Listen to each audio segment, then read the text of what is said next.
Hello, everyone. Welcome to the Safe House, brought to you by the Safe House Initiative. I'm Jeff Edwards, co-chair of the Safe House Initiative and your host for today's podcast.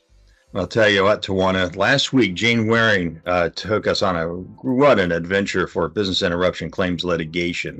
That was fantastic. Yeah, she really knows her stuff, and it was definitely a learning experience for me as well. Yeah, no, it's really opened my eyes to you really need to know that, what really caught my interest was that the determining the loss for a claim is more of an art, than a science, Yeah, absolutely. It's there's no hard and fast formula, unfortunately. which leads to a lot of potential litigation or pre-litigation discussions. Exactly. Yeah, so let's where we're going to go today, Tawana. Well, today we have Ted Brown. He is going to be talking to us about coverage litigation issues. Hi, Ted. Hi, Tawana and Jeff. Thanks for having me on. Thanks for joining us. Yeah. So, Ted, if you would just start by introducing yourself to our audience, tell us about your practice and how you got into cyber claims and coverage for cyber claims. Great. Yeah, sure. So, Ted Brown, I'm a partner with Lavin Rindner Duffield. We are an insurer side insurance coverage boutique. Our practice and my practice specifically is representing insurance companies in dealing with insurance claims in the cyber media and technology space. The claims that I deal with involve companies and other organizations, really of all types and sizes. Some of them are very small nonprofits, and then some of the largest, Fortune 50 companies that are household names that you'd all recognize. In terms of how I got into this, my background was actually in construction management and was in business. Had nothing to do with insurance in undergrad, but during the 2008 financial crisis, I was working for a construction company in their cost and finance group. And so one of the things we did in that time, which was a very challenging time for insurance company or for construction companies, I'm sorry, you might imagine, was look at all of our insurance claims. And so through that process, I got familiar with insurance claims from the policyholder side.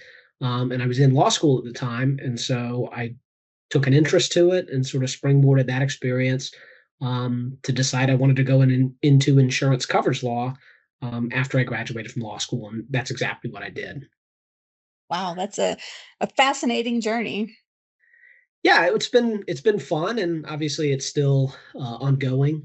I think I didn't necessarily know I wanted to start right in cyber insurance, and at the time I was coming out of law school, cyber risks and cyber insurance were really still in their earliest stages. I don't know if they were in their infancy, but they certainly were. It wasn't the market that we have today. But just with my background on business and in sort of the team that I was working on and the clients that we were working for, I sort of just fell into a cyber role. And through that, I do lots of business interruption claims, do other data restoration type claims. And obviously, there's a lot of third party exposures too when you're dealing with cyber and privacy. So that's just a big part of my practice in the day to day and what I do. Mm. So, Ted, can you kind of explain for us what makes cyber claims and more specifically coverage issues in cyber claims particularly challenging for small to mid-sized business owners? Yeah, sure. So, small and mid-sized business owners, they're very good at what they do and they have a niche focus and they serve their clients in that space. But most of them are not cybersecurity experts, they're not privacy law experts, and they're not insurance experts.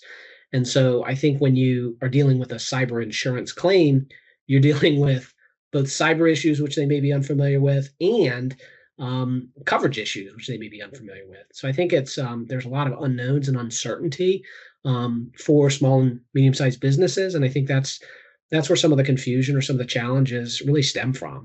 I will say, I think one way that they can work to sort of mitigate that is to really lean on their broker and lean on their insurance providers who are really their partners in their risk management and really work with them on claims and situations. And I think that they can, leverage the expertise of others, even if they may not be, experts in those particular areas themselves. Mm. So, Ted, can you explain to us how coverage claims for a cyber incident differ from other types of claims or other types of coverage claims? Sure. I think one of the unique things about cyber claims and cyber insurance is that it's the claims are very multifaceted. So just sort of by comparison, if you have a general liability claim, that could be like, somebody slips and falls on your property. You involve a lawsuit, but it's pretty, there's just a lawsuit, right? You're just dealing with the lawsuit. Or conversely, if you have a property policy and you have a hurricane that comes through and shuts your business down for a period and causes property damage, really you're dealing with just that one event, and you're not very likely not going to have a lawsuit that arises out of it, but you just have to deal with the restoration of the property and sort of resuming your business afterwards. With many cyber claims, certainly not all of them, but many of them, you're dealing with many different things. So if you have, for example, a ransomware incident, you have first party response costs, you have to hire lawyers, forensic providers, others. You have to make notifications to affected individuals if there was, data access or exfiltration. You also may have lawsuits, and so there's third party aspects of people making claims against you. You also have first party aspects of dealing with your own company's kind of hard costs and potential business interruption loss. So there's a lot of different angles to it. Whereas in traditional coverage lines, or some of the other coverage lines, it may just be one or two different aspects. Whereas cyber, it's really there's a lot of moving pieces to it. Mm. And do you find then that there are a lot of different um, potential areas for a coverage dispute to arise? There can be, although from my experience, cyber policies are very they do offer um, comprehensive coverage, and so just by way of example, if you have a data privacy class action that's filed against you, and you also have a business interruption loss, both arising from a cyber event, I mean, many policy forms cover both of those risks, and so they really are good solutions and good risk management tools for insureds. But you're right, Tawana, they don't cover anything and everything, and they're not, the outer bounds of a policy coverage is not someone's imagination of loss. And so there can be situations where, somebody may not understand their coverage, or they may not, um, they may have a different opinion in terms of what the policy should cover than the policy that they bought before the cyber event took place, right? And so I think those Mhm. factors can kind of, can sometimes drive the frustration or disputes in this area. Sure, that makes sense. Um, so, Ted, then, how important is it for a business owner to get legal counsel involved early on, after and during a cyber incident? Yeah, great question. I think, again, from my sort of perspective, it really depends on the event, and it also depends on the attorney. Like you're an expert, Tawana, in this space, and I know you and your firm are doing this day in and day out. Many attorneys are not, right? And a lot of times, if attorneys sort of dabble in this area, but they don't really, live it and breathe it, they may not be helpful. In fact, they may hinder things, right? And so I think it really depends on the claim, depends on, or I should say, the incident. Depends on the lawyer and how experienced they are in this area and how specialized they are in the area. And I also think, again, from my perspective, I think companies or other insurance organizations are best off contacting their insurer as early as they can and working with their insurer on the response. The insurers see these claims day in and day out. They've been doing this for a long time. They're very experienced. They have teams of professionals that really want to help and are focused on that customer experience. And so I think, you know, sometimes getting, partnering with your insurance company early and looping in counsel as needed or as maybe suggested by your insurer is a really good option for working with or for responding to incidents. Absolutely. I completely agree. So many times I've seen, um, issues come up later when either someone doesn't remember they have a cyber policy or they get started before notifying their insurer, and it just creates a massive headaches down the road. Yeah, for sure. So, Ted, what are some of the more common coverage disputes that you see related to cyber claims? Yeah, so you mentioned one a second ago, or you alluded to it, which would be late notice or untimely reporting. That certainly is a big requirement in policies, and to provide that timely notice. And so I think sometimes when you're dealing with incidents that are not reported or that are not timely reported, that certainly can create a host of issues for the insured that it could otherwise, avoid had it simply provided notice early and often. So I think that's a key issue. Um, Looking at it from a chronological perspective, I think application issues, what an insured puts on its application, can be, a really important issue. Uh, Sometimes when insureds fill out applications for coverage, they view it more as an aspirational statement. But the application is not aspirational. It's what are the controls now, because that's what the insurer is underwriting, right? That's the Mhm. risk it's underwriting, and so that's really important to fill your application out correctly and completely, and just to make sure that that's you're disclosing everything. So that's an area of potential disputes. Um, some insured companies want to work with their normal, everyday lawyer or their normal everyday IT provider. That may be permitted under some policies. Other policies will require the insurer's consent. And then still other policies may have a strict panel requirement in requiring the insured to work with certain specified providers that have been pre-vetted by the insurer to deal with a cyber event.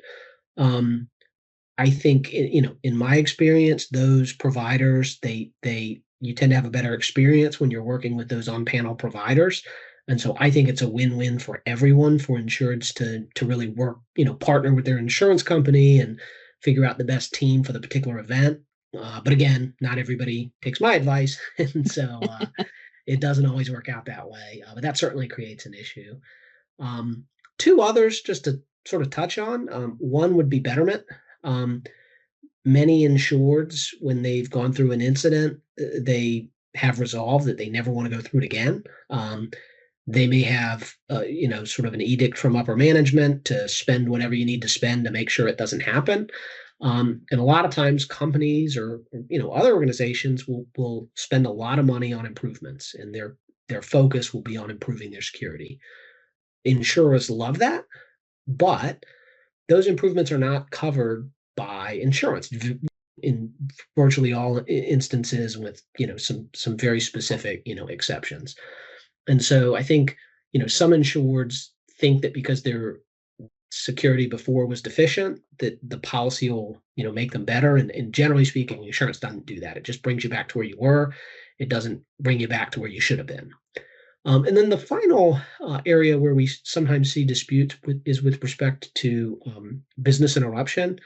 Um, you know, I know that Jane covered this during last week's session, but insurance policies, it's not just a slush fund of money to kind of come up with a vision as to how the claim should be calculated. It really is very specific, and it really does cover actual financial loss to the organization that can be directly tied to the cyber event. And so I think, just understanding that process and understanding what is covered, what is not covered, and how is that loss calculation performed, um, you know, that's an area where I think education could do a lot of work in just informing insureds and organizations about how their policy would respond in the event of an outage. Makes perfect sense. I think this is a good conversation to have from an educational perspective, for sure. So, Jeff, is there anything that you wanted to ask Ted today? I would. Thank you, Tawana. Hey, Ted, I I love the you start talking about betterment, and it was insurance companies love it, but it's on the dime of the insured. Is that correct? Did I hear that correctly? Generally speaking, although some insurance companies do provide sort of diagnostic services on the front end, Uh-huh. there are certain limited coverages that cover very certain specified upgrades or improvements. But that's probably the exception, not the norm. The norm is that, policies put you back in the position you were in, not the one you would have been in. I always use the example of, I'm not a car guy, but if I, crash my 2012 Ford Fusion, my insurance company is not going to buy me a brand new, Cadillac, right? It's going to Hmm. replace what I had before. And similarly with, cyber insurance, your insurance company is not going to necessarily um, uh, improve your system. Instead, it's just going to bring you back to where you were when they wrote the policy and when you purchased the coverage.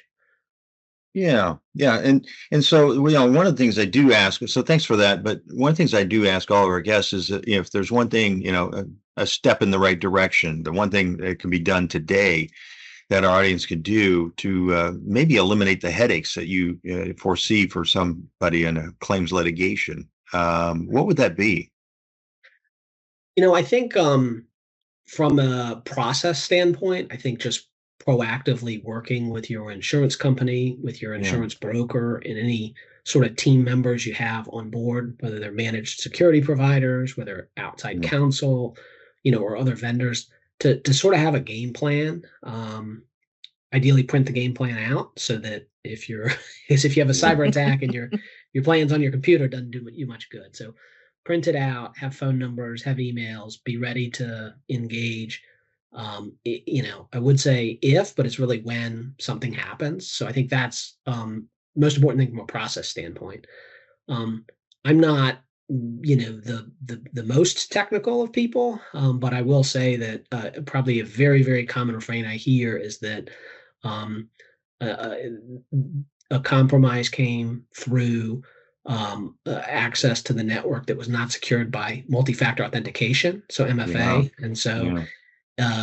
I know if there was one thing that anybody should have, it's probably going to be, MFA is certainly, towards the top of that list. But again, I'm a coverage lawyer, which not a technical security person. So, but again, that's in terms of seeing claims, that's Yeah. practically speaking one of the very common attack vectors. Yeah, because at the end of the day, you've seen the outcome of not doing something. Your insights could be extremely valuable.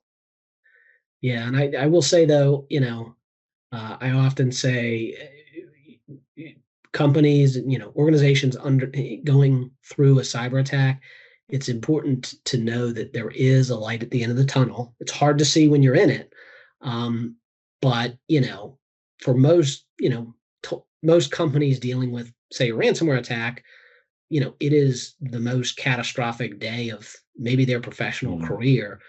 For Tawana and me, that's like Tuesday, right? That's just what we do. And so we've seen the before, we've seen the during, we've seen the after, and you Yeah. do get through it. Companies do get through it, um, but it can be challenging, and it's a lot easier and less impactful to your business to get through if you have the right legal partners, you have the right insurance partners, and you have a Yeah. game plan that you're ready to execute. I'd love to say if, but really when it happens. So really, what you're saying is that you and Tawana make sure that that light at the end of the tunnel is not a train.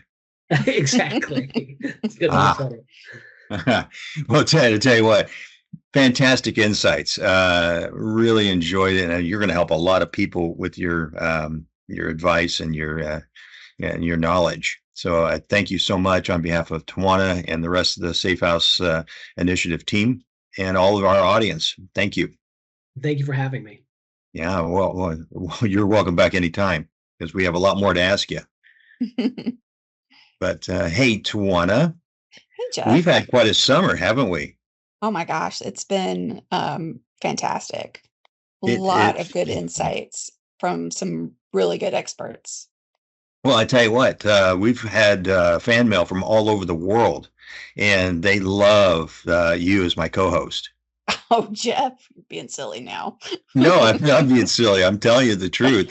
But anyway, but the one thing for next week, what are we going to do?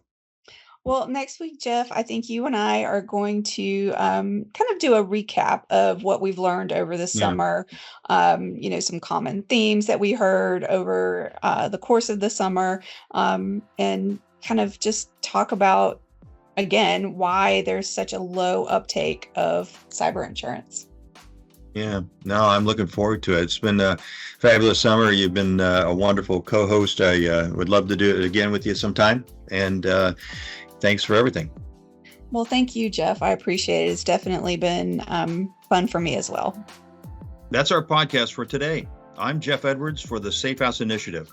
Thanks for joining us. And remember, be safe, be resilient, and be kind to each other.